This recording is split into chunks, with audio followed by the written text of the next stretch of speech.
Refuge means to me a concept of security, basically.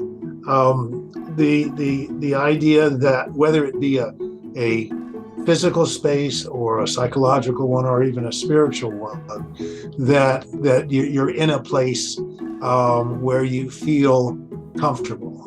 Because you feel secure, you can relax and feel centered and perhaps grow in some ways you can't under more stressful circumstances.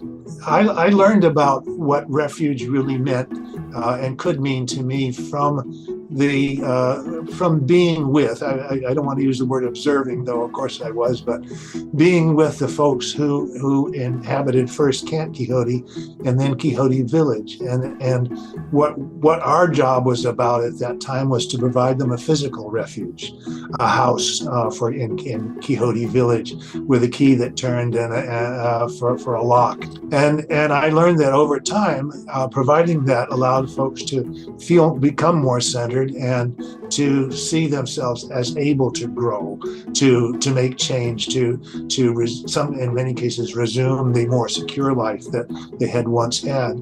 But that wasn't sufficient, as it turned out. The physical space wasn't. That we also had to facilitate providing or creating a psychological, mental, and as I say, even spiritual space as well. I think Refuge is asking all of us to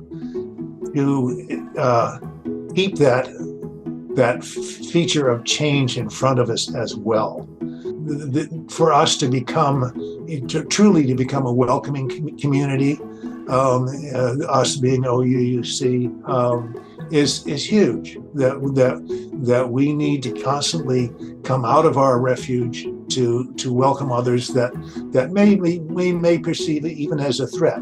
Our call, our mission around Refuge, I think, is to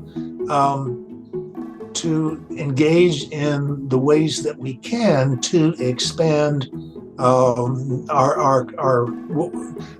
the circle of our refuge, the community for me, the community that I find that in through the actions, the kinds of things we can do.